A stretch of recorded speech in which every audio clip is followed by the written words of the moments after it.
प्रिय मित्रों, नमस्कार। स्वागत है आप सभी का वास्तु बोकारो दर्शनम यूट्यूब चैनल के माध्यम से। मैं पंडित मार्कंडेय दुबे आप सभी को भाद्रपद मास के शुक्ल पक्ष की तृतीया को होने वाले व्रत हरितालिका व्रत तीज व्रत के विषय में जानकारी देने के लिए उपस्थित हुआ हूँ। मित्रों, हिंदू धर्म में प्रत्येक माह कोई न कोई व्रत उपवास पूजा जरूर होता है। भाद्रपद मास में श्री कृष्ण की जन्माष्टमी कृष्ण पक्ष की अष्टमी को होती है, तो हरितालिका व्रत शुक्ल पक्ष की तृतीया तिथि को होती है। हरितालिका व्रत हरित अलिका, हरित मतलब चुराया गया, अली में भौरा या सखी, सखियों के द्वारा चुराई गई। मां पार्वती को उनके सखियां चुरा ले गईं। इसी से इस व्रत का नाम हरितालिका पड़ा। अब इस व्रत की महिमा अपरंपार है।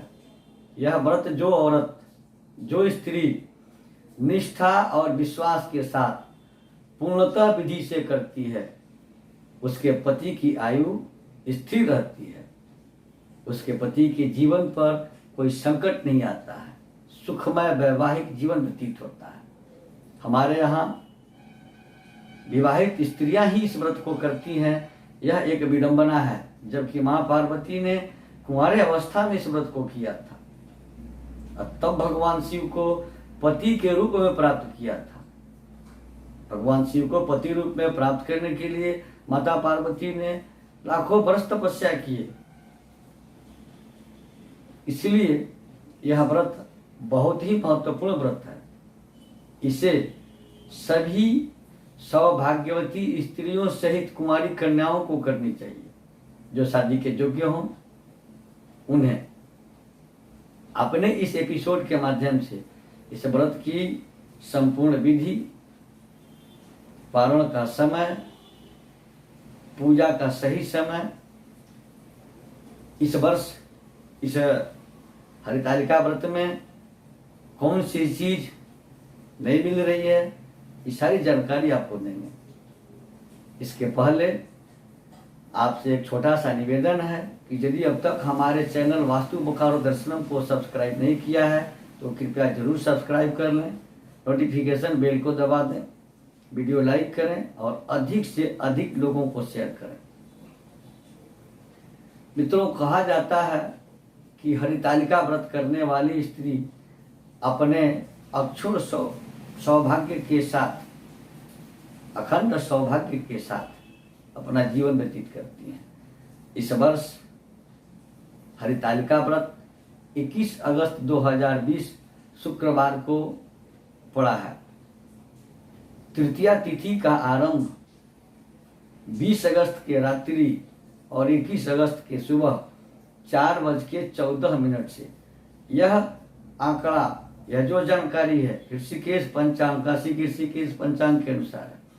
तृतीया तिथि आरंभ हो जा रही है और तिथि की समाप्ति 21 तारीख के रात्रि में और 22 तारीख के सुबह 1:58 पर हो जाएगी। तृतीया जो व्रत है, हरितालिका व्रत, माता पार्वती ने जब किया था सतयुग में, तो भाद्रे मासे शीते पक्षे तृतीया हस्त संयुक्त, भादो के महीने में शुक्ल पक्ष में तृतीया नक्षत्र के साथ साथ, तृतीया तिथि के साथ साथ हस्त नक्षत्र के संयोग में किया था। इस साल हस्त नक्षत्र ऋषिकेश पंचांग के अनुसार रात में 1:14 पर आ रही है। 21 के रात में यानी 22 के सुबह 1:14 पर आ रही है, जबकि अन्य पंचांग इससे रात्रि 9:28 पर बता रहे हैं। और पूजा जब भी होता है तो उसमें हस्त नक्षत्र का प्रवेश होना चाहिए। हस्त नक्षत्र उपस्थित हो तभी ही पूजा करनी चाहिए।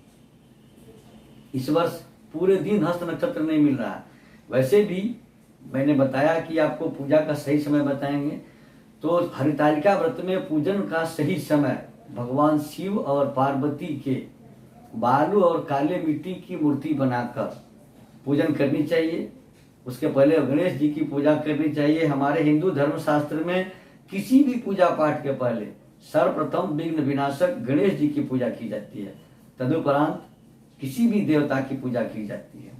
तो इन मिट्टी और बालू से निर्मित भगवान शिव और पार्वती की मूर्ति की पूजा प्रदोष काल में अर्थात संध्या होने के बाद 3 घटी जब समय बीत जाए तब करनी चाहिए, दिन में नहीं करनी चाहिए।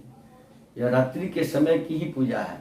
तृतीया व्रत में, हरितालिका व्रत में रात में जागरण का निर्देश दिया गया है कि कुरजात जागरणम निशि।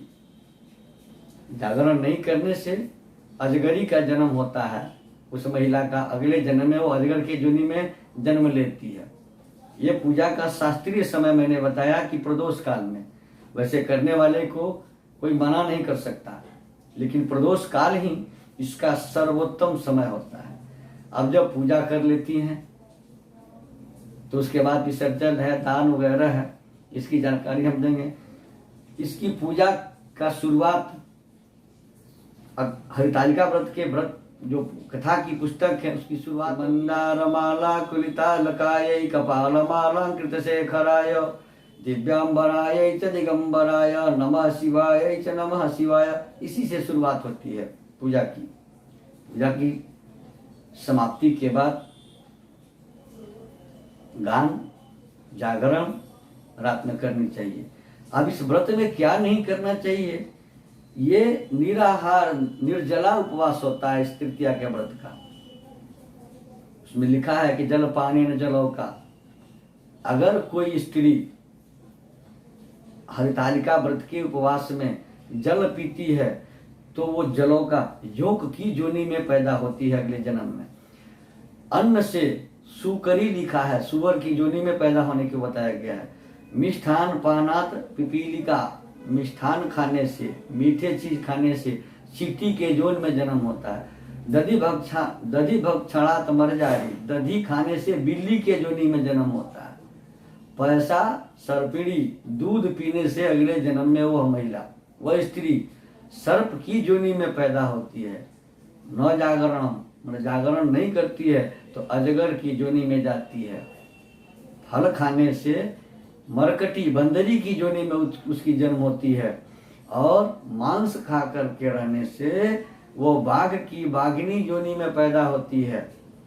इसलिए हरितालिका व्रत सचमुच विधि से किया जाए। कदली के स्तंभ यानी केले के स्तंभ बना करके, लगा करके मंडप बनावे, भगवान शिव और पार्वती की मूर्ति बनाकर गणेश जी के पूजा के बाद विधिवत इनकी खोडसों पसार पूजन करें। स्वतः नहीं आता हो तो किसी ब्राह्मण से करवाएं और जो नियम निर्देश है उसका अनुपालन करें तो निश्चित ही उनके पति के जीवन में आने वाली सारी समस्याएं समाप्त हो जाती है, संकट टल जाता है। अब तो दिन में उपवास रह के शाम को पूजा किया, रात्रि में पूजा किया, रात में जागरण किया, गान बजान किया, प्रातः उठ करके उस मूर्ति का विसर्जन करना है भगवान शिव और पार्वती का। तृतीया चतुर्थी सहिता फल प्रदा। तृतीया तिथि में चतुर्थी न हो तो वो भी फलदायक नहीं होता है। और इस वर्ष रात के 1:58 के बाद से चतुर्थी का समावेश हो जा रहा है, इसलिए यह व्रत हरितालिका का व्रत जो 2020 में है बहुत अच्छे संजोग में है। हस्त नक्षत्र थोड़े से विलंब से प्रवेश कर रही है रात में 9:28 से, तो उसी समय पूजा करना अच्छा रहेगा। अब विसर्जन के पहले दान की व्यवस्था है। व्रत और उपवास में दान की विधि कही गई है। दान के लिए राजा महाराजाओं के समय में सोने चांदी के बर्तन में दान होते थे, लेकिन इस युग में संभव नहीं है तो कांस्य भाजनम व वंशस्य भाजनम, कांस्य के बर्तन में वह भी नहीं हो सके तो वंशस्य यानी बांस के बर्तन में, बांस के टोकरी में हल पकवान और मिष्ठान ब्राह्मण को दान देने के बाद पारण करने चाहिए। पारण करने के पहले व्रत किसके लिए किया है? पति के लिए। तो पति के चरण स्पर्श कर उनका आशीर्वाद ग्रहण करना चाहिए व्रती महिला को। व्रती महिला को अपने पति की माता यानी अपने सासू माँ को चरण स्पर्श करके उनसे आशीर्वाद सर्वप्रथम लेनी चाहिए, और ससुर जी से भी आशीर्वाद लेनी चाहिए, पति से भी आशीर्वाद। यानी व्रती महिला को अपने पति के माता पिता और पति का चरण स्पर्श कर आशीर्वाद लेने के बाद व्रत का पारण करना चाहिए। अब यहाँ फिर एक समस्या फंसता है पारण में। शनिवार दिन है, शनिवार को प्रातः 9 बजे से 10:30 बजे तक राहु काल रहता है। वैसे इस व्रत में इसकी कहीं से चर्चा नहीं है, लेकिन जितना शुद्धता से किया जाए उतना ही अधिक फलीभूत होता है।